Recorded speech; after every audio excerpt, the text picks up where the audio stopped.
the Bmused comedy show presented by Amusing. Thank you very much for coming out here today. There's lots of stew and drinks to be drinking and alcohol to be drinking.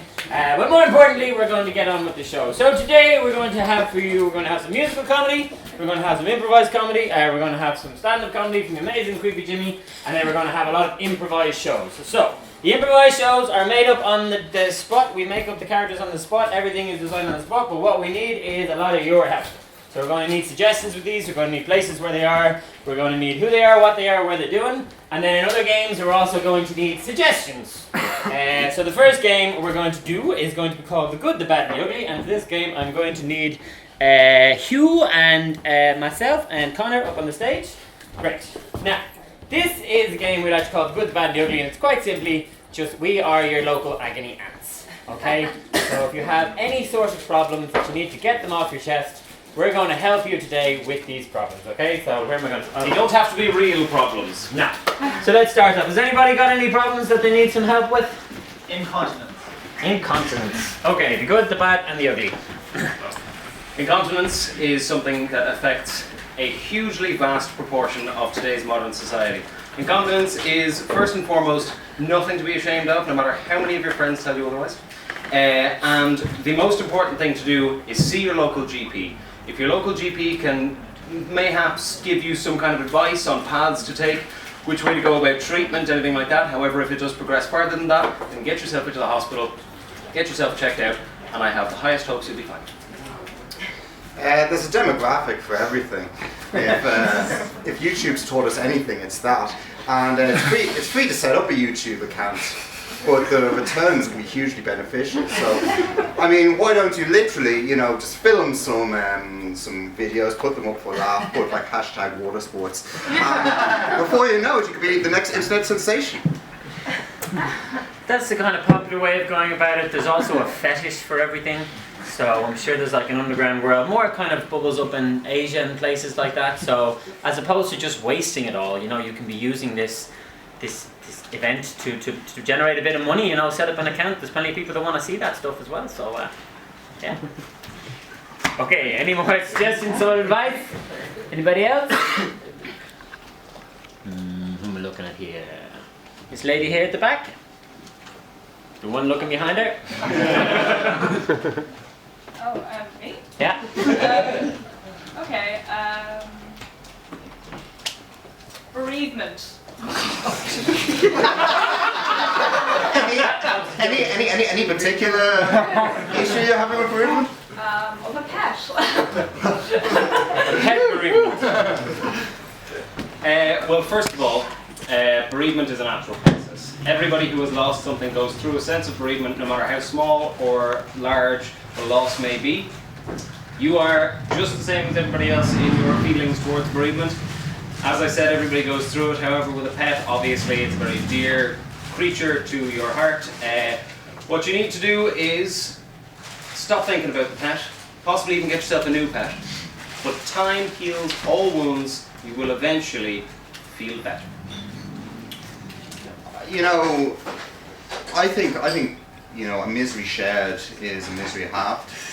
And no, I mean it is, and I don't see any reason why you shouldn't share your fond memories of Mr. Fluffy or whatever his name is with your friends by maybe creating a photo album and going, and they don't even have to be your friends, they could be strangers on the street, because a stranger is just a friend you haven't met yet, and go up and tell them the whole story of Mr. Snugglebottoms or whatever, and the kind and happy times you had, and then maybe scream it out from the rooftops, maybe even write a one-person show about it, bring it on tour, and if you still have that YouTube account from the last time.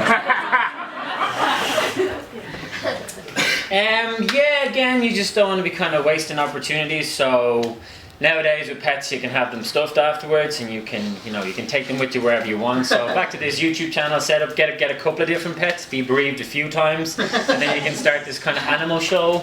Like you can have it on YouTube. Again, it's all a money-making process. So just turn that bereavement into money, man. Get loads of stuffed animals, and the next time people come around to your gaff, you'll have they can star in the videos as well. Bring them along. They can be YouTube internet sensations, and then you'll have a little army of stuffed animals to take over the world. Okay, swappy. Okay, so anybody else need some advice with anything in their life? This gentleman over here is all lived up. I've broken both my hands. Both of your hands in the same way, in the same. Okay. I'm pretty sure that could be looked at. I could probably recommend you a good hand doctor, and all it would take is some fairly moderate physiotherapy, and within no time you'll have full use of your hands again, and you'll appreciate them even more because you didn't have them for a while, and you'll realise what precious gifts from God hands really are. So the UCD science section over there, they've set up this new lab where they're like injecting people with like adamantium and titanium and stuff, so you can get kind of new hands. So if that doesn't work and they inject it with you and your hands just get stuck, then you can like be the world's best waiter. Music is ever evolving in today's day and age. People are always looking for that new sound. So for you, my friend, I give you your future. You get just any set of drums, whether they be bongo drums, you know, anything, just any kind of percussive surface. Ow!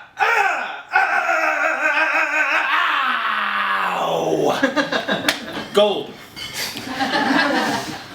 Okay. And has anybody else got some piece of advice that they need us to help? Sometimes I love too much. True. I don't think that's a problem. Well, I mean, I don't know, maybe these gentlemen would disagree with me, but I think that there's plenty of room in this world for love, you know, and I think that could be channeled through many ways, maybe through, you know, volunteering, or more volunteering, or, you know, just writing to friends that you really love and telling them how much you love them, because, you know, you might just really turn someone's day around. Yeah, like if you really do, then it's about going that extra mile, like with the commitment. So you should be out on like Grafton Street, like blindfolding yourself with a sign saying free hugs, and then possibly as well see about going to Stephen's Green and tree hugging. Like you can dissipate a lot of love into the trees.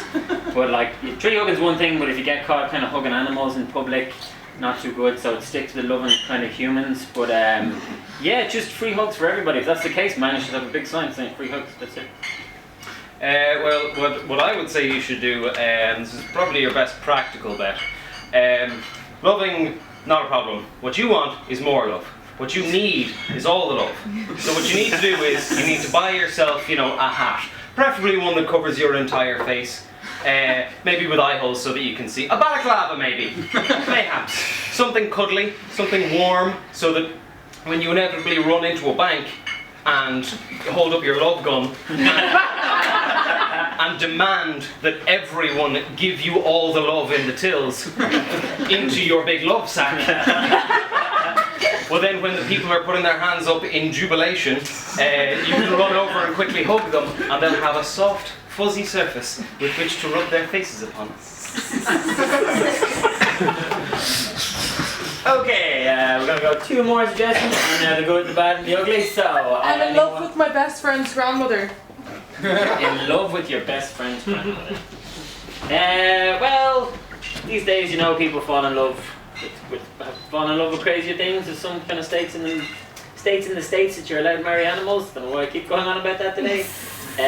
But yeah, no, just I think this is a situation where you might have a fantasy in your head, so just invite that person over, have tea with her, and then you'll see that everything's actually all right. And if it's not all right, you should possibly check in and get some help off the doctor.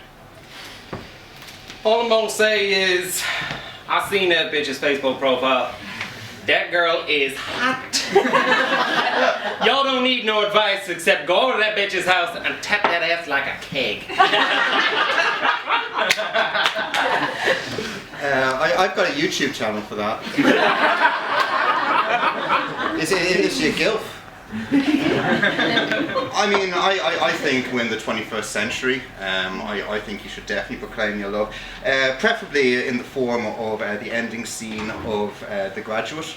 You know, at a wedding, and you know you don't want to make it too dramatic because you know her heart might be the best. But but just proclaim your love and then ride off in the bus and she'll have a free bus pass so you don't have to worry.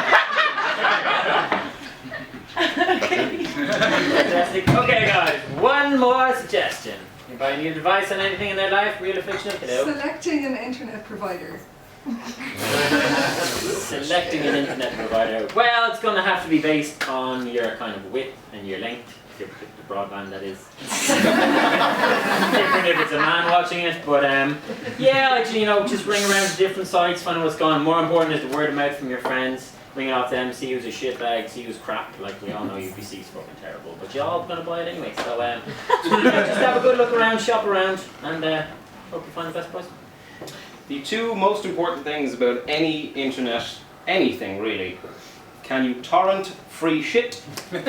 Can you check out porn? If any internet service provider says no to those two questions, steer clear. Anyone that says yes to both of them, you're in the gold. Get in them. Get in them. Get in them. Well, you're in huge luck because, as we all know, Dublin is very fortunate to be pretty much the European capital of a lot of multinationals dealing with technology and internet. If you go up towards Barrow Street, I mean, you've got Google and you've got Facebook elsewhere. So, I mean, there are plenty of places where you could just go, knock on the door, ask around the office, ask, is there anyone here who could service me? And if that fails, the black web.